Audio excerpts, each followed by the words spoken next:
Want to uncover the raw, unfiltered truth about how society really works? The platform proves that justice might just be an illusion. If you haven't seen this masterpiece, stick around to find out why. It's a must-watch. And if you've already watched it, brace yourself for some mind-bending insights that'll flip your perspective upside down.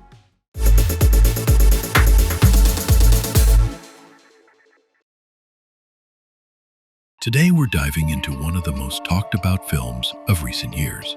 The Platform, a Spanish gem from Netflix, was made on a tight budget and in record time, yet it packs a punch with its profound themes.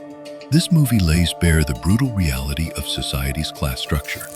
Released in 2019 with a sequel in 2024.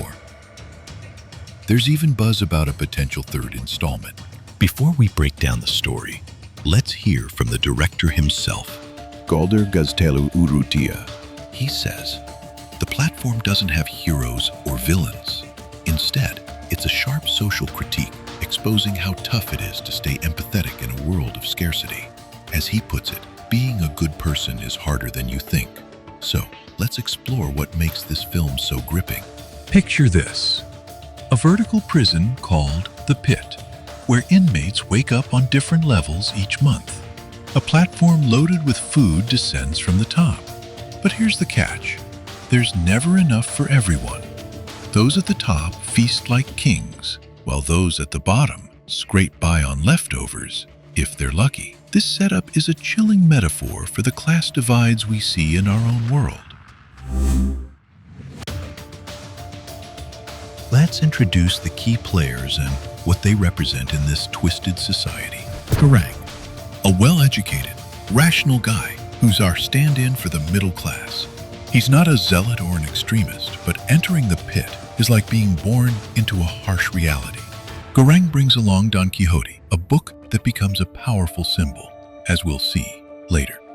Trimagasi, a grumpy, self-centered old man who embodies the selfish elite of capitalism. He believes he's entitled to everything, even if it means others suffer. For example, he claims he's innocent of killing an undocumented immigrant by throwing a TV, blaming the victim for being in the wrong place. Imogiri, a loyal employee who's worked for the pit's administration for 25 years. She represents the brainwashed bureaucrats who defend the system because it's always worked for them. But once she's inside, the cracks in her beliefs start to show. Miharu, a Japanese immigrant woman searching for her child.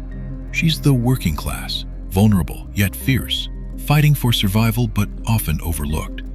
Miharu transforms from defenseless to dangerous, showing the desperation of the underdog.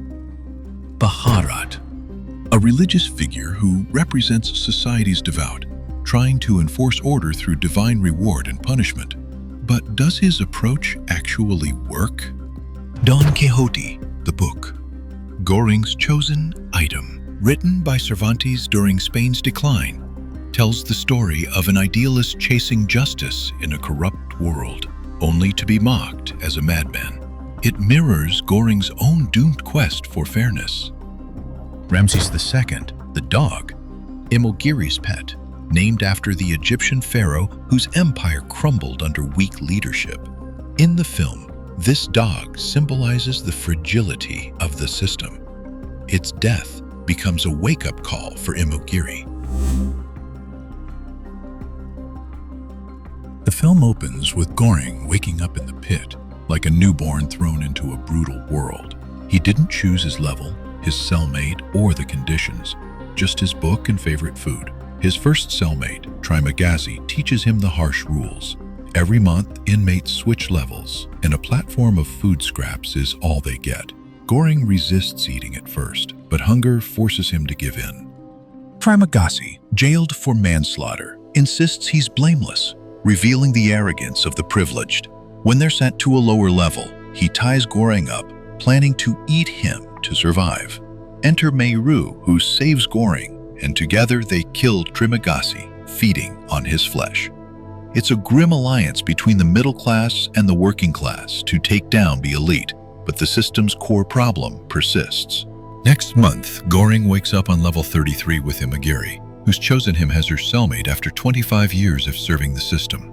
She denies the injustice, believing the pit is fair, and tries to ration food equally, like a communist idealist. But Goring proves democracy fails here.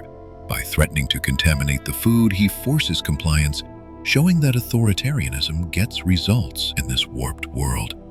When Miharu arrives wounded, they help her, but she kills Imawari's dog, Ramses II, to survive.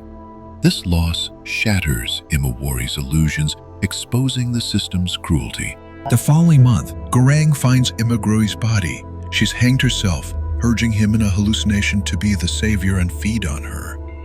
Imaguri, a symbol of Christian sacrifice, never even knew how many levels the pit had, revealing how clueless the system's loyalists can be. Later, Goring teams up with Baharat on a higher level. Despite their clashing views, Goring's reformist ideals versus Baharat's messianic hope, they decide to fight for fairness by distributing food to the lower levels. But to do so, they deny food to the top, resorting to violence. It's a chilling nod to Soviet-style communism, where justice becomes a justification for bloodshed. They descend to level 333, battered and bloodied, only to find a child in the final level, possibly Miharu's, a symbol of the future. In the final scene, Goring and Baharat give the child a panna cotta, meant to be a message to the top that the system can be broken. But as Goring sees Trimagasi again, it's clear he's dying. Hallucinations signal his end. The director confirms Goring never reached the bottom. He died before. So, what about the child? Netflix offers a clue. The viewer is the child. We're left to grapple with the question of how to fairly share resources without falling into the traps of violence or oppression. A key quote from Don Quixote ties it all together. Wealth isn't about how much you have, but how you spend it. Goring realizes that if everyone only took their favorite food, there'd be enough for all. Yet selfishness and the class system make this impossible. The film's stark visuals, its claustrophobic vertical design and grim, shadowy lighting, hammer home this brutal truth about our society. The platform is a mirror reflecting our world's inequalities, forcing us to question our role in the system. Its vertical prison and bleak aesthetic scream one truth: justice without empathy is a fantasy. So, what would you do in Goring's place? Would you share the food or fight for your share?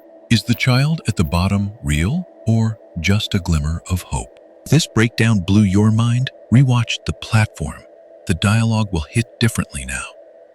Drop your thoughts in the comments. What did the ending mean to you? Want us to dive into The Platform 2 next? Don't forget to like, subscribe, and hit that notification bell.